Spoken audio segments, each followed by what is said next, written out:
Hi guys, bugun menga kelgan sovg'ani unpacking qilamiz. Ko'pchilik bilsa kerak, men yaqinda hijobga kirdim va shu sababli ham barcha zirak zakupkalarimni tarqatib yuborishimga to'g'ri keldi. Hali hijobga mos hech qanaqa aksessuar olmagandim. Va bu menga chinakamiga zo'r sovg'a bo'ldi. Oh my god, so beautiful. To'g'ri taqdim degan umiddaman, chunki oldin bunaqa narsa taqib ko'rmaganman. Yana dizaynerskiy fantaziyalarim jo'shib ketyapti.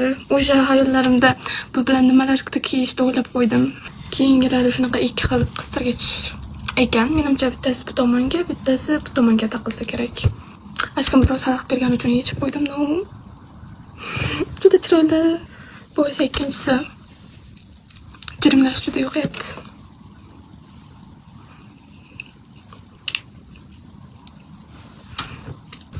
Bular bilan hali ishim bitgani yo'q.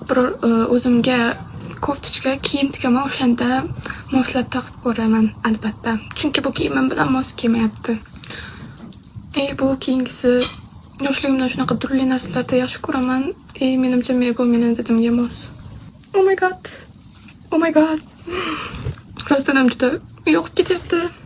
Dizaynerskiy fikrlashlarim, qobiliyatlarim jo'sh urib ketyapti. Bu bilan oppoq ro'mol yoki oppoq ko'ylak, chiroyli ko'ylak bilan birga taqsa.